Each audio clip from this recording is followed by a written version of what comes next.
I took my brother Ryan to Japan for the first time. I wanted to show him why I believe Japan is an amazing country. So first we landed at the NRT airport, and at first when we arrived in Japan, we were first going in a tunnel in a train, and the first thing we kind of noticed, Japan's was really clean. Like, it was insanely clean. Then as we kind of came out of the tunnel, we saw just Japan. Like, we were just all looking out the window, we just traveled along, and it was just something that we were waiting for, and it was the first time that I kind of felt like I was in another country.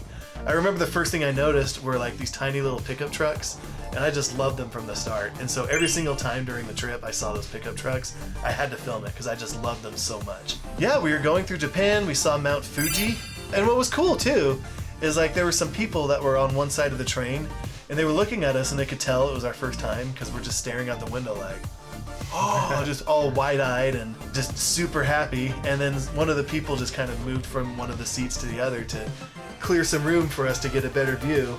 And so immediately the first things we saw, it was clean, it was quiet, it was respectful, and the scenery was beautiful. So right out the gate, in the first 5 minutes, I knew that this was going to be a great trip. So that night we went to a 7-Eleven down the street. This was going to be Ryan's first time in a konbini.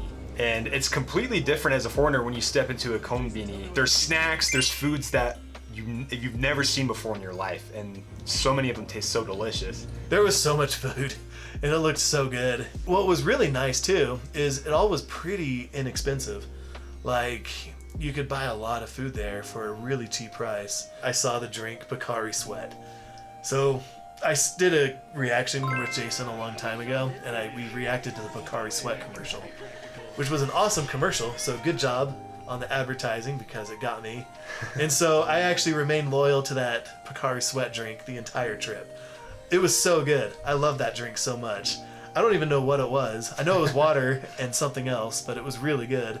So good job. That was a great drink. So at the konbini, what was it like when you stepped up to the register and paid for your snacks? Yes, when I stepped up to the counter to buy my food, one of the first things I noticed was just the politeness, the niceness.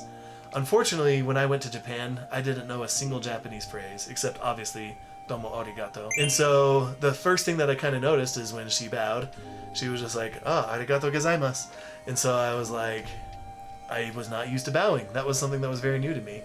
And I also learned that there's a proper way to bow too. You don't do it with just your neck.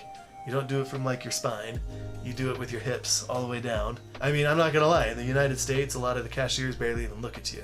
So it was kind of nice to see somebody who was just fully focused, fully invested, and very polite and nice. It was one of those things where it's funny to me because in Japan it's really offensive to tip, but ironically they give way better customer service than anybody I've ever tipped.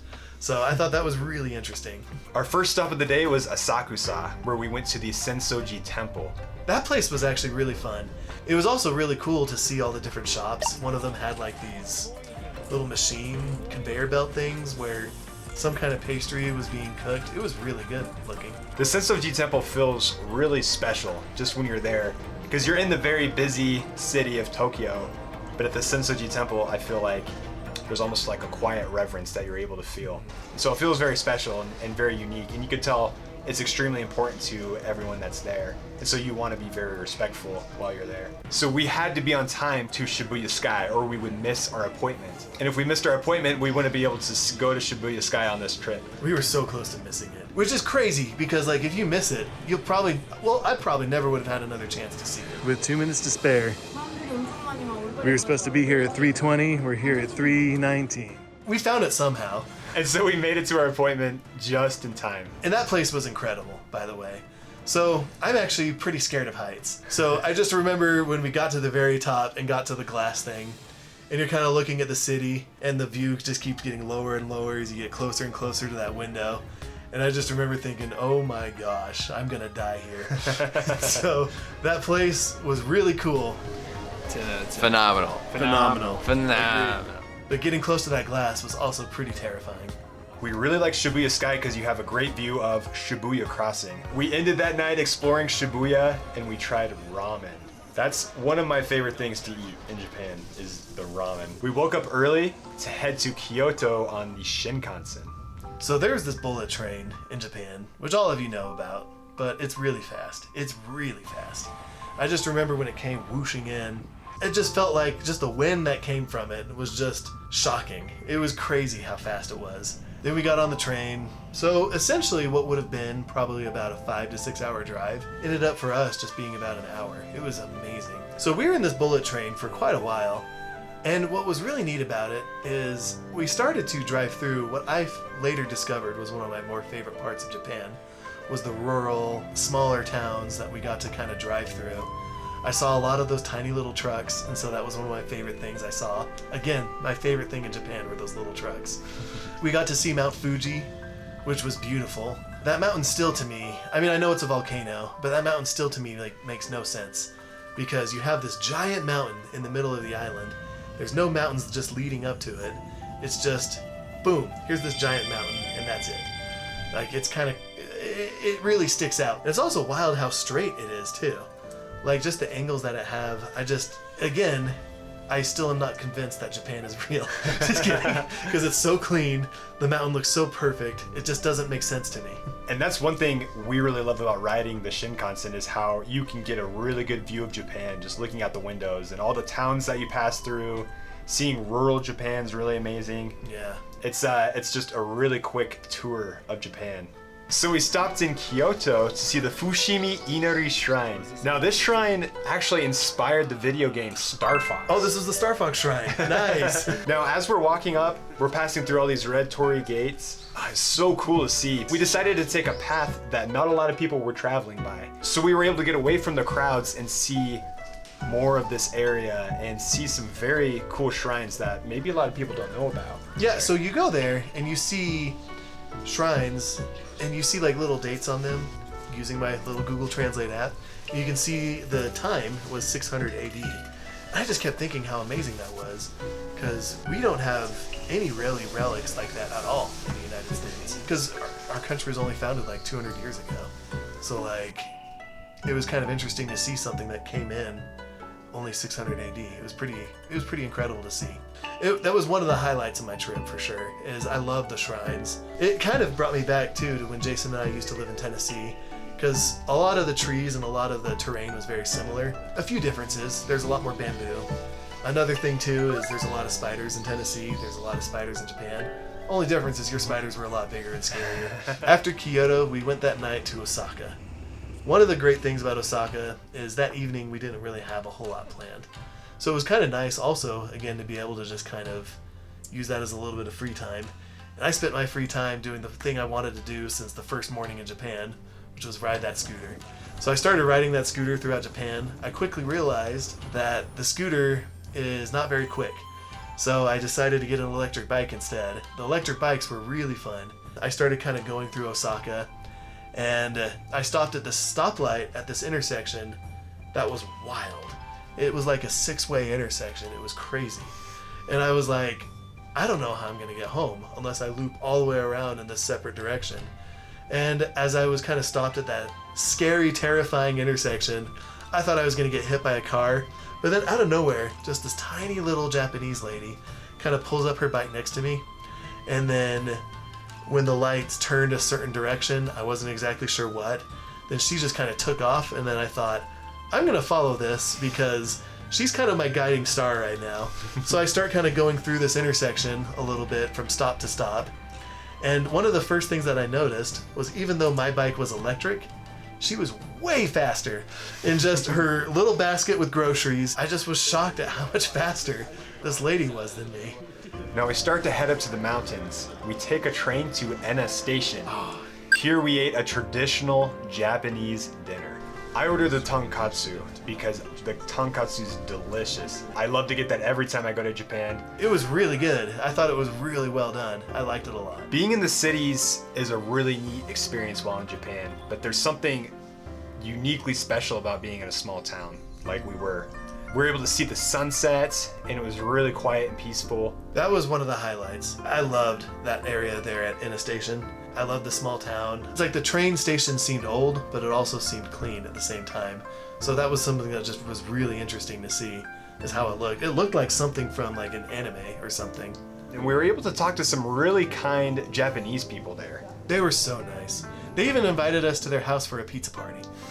They were amazing people. They were so great. They invited us to their church, and it was really fun. That's one thing I've noticed about Japan is people seem more reserved. I wouldn't say shy, but once they start talking to us, they're just extremely kind and extremely inviting. Yeah, I agree. That was one of the things that I noticed as well. A lot of the people in Japan were, again, very respectful. They didn't want to bother you. But one of the things is I actually loved being bothered by everybody in Japan because it was one of the best parts. I loved trying to talk to anybody who would talk to us. I didn't want to bother anybody while I was there. And so I'm pretty sure that's just mutually what everyone is thinking when they go there. They just don't want to bother each other. But that was one of my favorite parts, is when people were just open and kind and wanted to try to speak a little bit of English to us. It was great. I had fun. We took the station to Sumago-juku, which is where we hiked a portion of the Nakasendo Trail. Oh, is this the place? Yeah. Yes. Sumago-juku's a really ancient town, and being able to walk up those steps is incredible. Being able to see the old architecture, just feeling like you've really taken a step back in time. That place was amazing. I didn't know what we were expecting. Jason just kind of mentioned, we're going on a hike, it's a post town. I didn't realize what we were getting into, but we first arrived in this post town and I thought, wow, this place is pretty. This is really neat. And then he took us to a trail and I thought, wow, this is even prettier. This is even more amazing. And the trail just got so beautiful the entire time. Just every part of the trip, from beginning to end, just got elevated, just better and better and better and better throughout that entire trip. Just when you thought it couldn't get any better, it did. As we were hiking along the trail, it started to snow a lot. And I don't know if we were very prepared for the snow. And so it started to get very cold. And so it was really nice because we came across this hut that had a sign inviting us to come inside. It was cold, but we were also happy because everything was just so pretty. Like, it was kind of a weird emotion. And we're going through and we see this hut. And it's just like Heaven's Gate, essentially.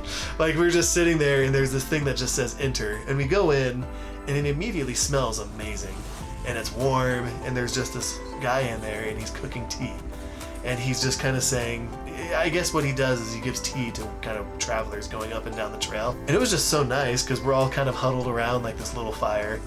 And he's sitting there and he has like all of these coals where he cooks the tea over. I told them afterwards, I was like, guys, forget these other places. I want to stay with this guy. He's amazing. I loved it. I even remember we saw like this lady who was walking with her kid and she was wearing a Stranger Things shirt.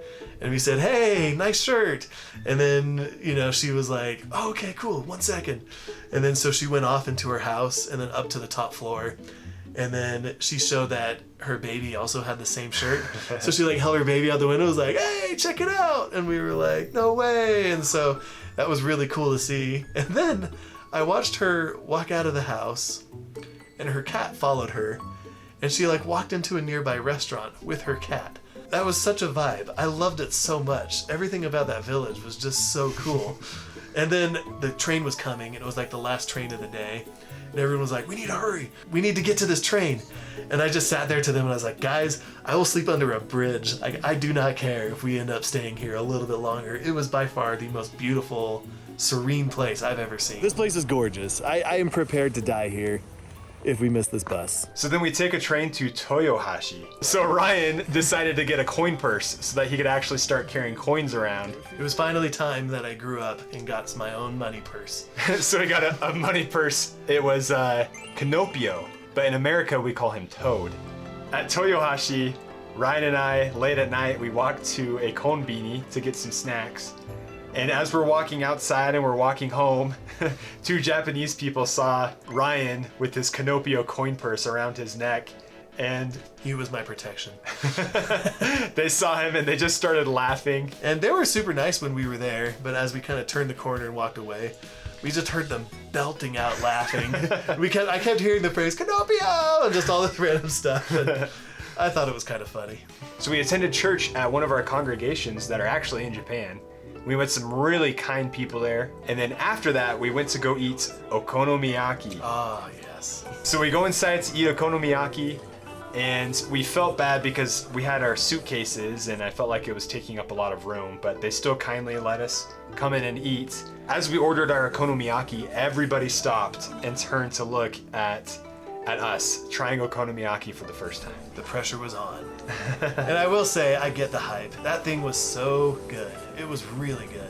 And after we kind of took some bites out of it, we let everybody else know in the area that we thought it was good, and everyone was kind of cheering, and it was really cool. Okonomiyaki was by far the best food that I had in Japan. So I understood why he was so excited about it. Now at this point, now that I've had Okonomiyaki, I will wait in line for days to have it. It was that good. It was one of my favorite things there by far. We then headed to the train station and began waiting for our train. Yes, and there was this lady, and James was kind of playing the piano and having a good time, and I was filming James playing the piano, and there was this lady that was filming us while James was playing the piano.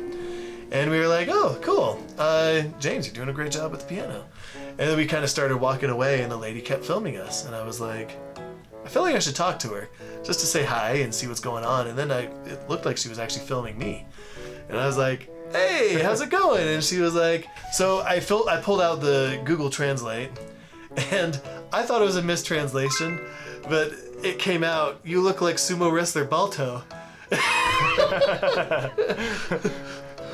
Which I just was like, shoot, I'm gonna go home, I'm gonna work out, I'm gonna diet. I was like, oh my gosh. To be fair, you do kind of look like him. I hate you. So we had to Google who Balto was, and I guess he's a famous sumo wrestler in Japan. Yeah. We then took a bus up to Hakone. Now this bus was probably one of the scariest bus rides I've ever been on in my life. As we're riding up the mountain, going across these crazy turns at a very fast speed. Very surprising how fast he was going up the mountain, but he was extremely skilled and competent. But yeah, it was one of those things where you were like terrified, but only in a way you'd be scared, like when you're on a roller coaster. Like you felt like it was in control, but it was still terrifying. It was really fun. Yeah, really fun. But also terrifying. That night, we rode up to Hakone and stayed at an Onsen hotel and had an amazing buffet with some really great food. Yes, that was really good. We had more of those candles with bowls and leaves and meat on top of them, but also that was by far the biggest buffet out of every one of the places we ate. And we stayed at that Onsen for quite a while that evening, and it was really fun. So I remember Jason and this was at a point where both of our wives were also not feeling very well back at home. And we were kind of sitting there in this lobby area, and there was this pianist just playing beautiful music. And again, just one of those moments of quiet reflection, missing our wives. And it was actually a really peaceful, serene moment. And it helps you kind of focus on more of the really important things in life. And that was what we were both kind of thinking there. We then took a train to Tokyo for our last night in Japan. And while we were in Tokyo, we first went to Mr. Donut. Now, I don't know what it is, but I really love Mr. Donut. I guess in Japan they call it misido, if I'm saying that correctly. But we had some misido, and I love the chocolate donut because it doesn't feel like there's too much sugar in it. I like the shape. It was a Pokemon donut. Yeah, it's really cool at Mr. Donut because they had like the Pikachu donuts and all sorts of other Pokemon. Again, we were missing our wives quite a bit. I was definitely missing my wife, and I really wanted to bring her a souvenir from Japan. And I really wanted to also bring her an outfit from Japan. And so while we were kind of having some downtime, I escaped the hotel for a little bit. And I just tried to see, one of the things I love about Japan is there's stores everywhere. So there happened to be a really great store right by our hotel. So I walked in, I didn't know how to communicate with the cashier, but there were very specific measurements, there were very specific things that I kind of wanted to be able to get my wife. And this cashier was amazing. She spent so much time with me trying to translate things, and we ended up getting like an outfit. So it was 2 skirts, 2 blazers, and a jacket, which had like 10 different combos of how you could wear them, and it still was stylish. She was a genius. I loved working with her, and it helped me get a really great outfit for my wife, so I was very grateful. A lot of people think that Ryan's wife looks like Taylor Swift. Yes. I showed her a photo of my wife, and the lady was like, hey, that looks like Taylor Swift. So it was kind of fun to see that. It was super nice people. We then went to Big Boy, which is one of my favorite restaurants in Japan. We got the Hamburg. Big Boy was great. Maybe it's just me being too American, I don't know. But the Hamburg I thought was really good. But Okonomiyaki still was way better. It was really good. I love the Okonomiyaki. So since this was our last night in Japan, Ryan really wanted to go on a bike ride as brothers. And so we start riding our bikes all around. We're actually on Odaiba. I wanted to take him to see the Gundam statue that's over there. Sadly, we rode our bikes all the way there and the Gundam statue was closed for the night. But we still walked up anyways to see the statue. Although there were no more performances, there was actually a crew of workers outside the statue, and it looked like they were setting up a light show for the Gundam statue. And so it was just us there and the workers, but we were able to get basically our own private show to see the Gundam statue. They were testing it for future performances, and so it was really cool that we were able to get a sneak peek of that before the public. They made us swear that we would not release it until after they aired it. So this is well past the time. It was great to see it. Yeah. And we got a piece of something that was probably a spoiler for a lot of people. So it was great. And we went home. Yeah. So the next day we left Japan, and there's always a feeling I get when I leave Japan, because I'm never sure when I'm going to be able to come back. I really appreciate the memories that we've had on that trip, and I'm able to reflect back on them and start thinking about hopefully one day I'll be able to come back. Honestly, Jason has said it's really amazing. He's hyped it up so much and has built up so much expectation out of it. And if I'm going to be honest, I don't think you've done it justice. I think that place is incredible. Like, every single photo, every single word I could use to describe it just isn't really going to fit. Like, I just feel like everything in Japan was just beyond words. I thought I had one of the greatest times there. It was so much fun. It was so beautiful and life-changing too. Like, it was great to experience the cultures there for the first time. It was great to see the different lifestyles that I was accustomed to. It was something that will forever stick with me, and I can't wait to go back to Japan with my wife, so I don't have to miss her the entire time I'm out there.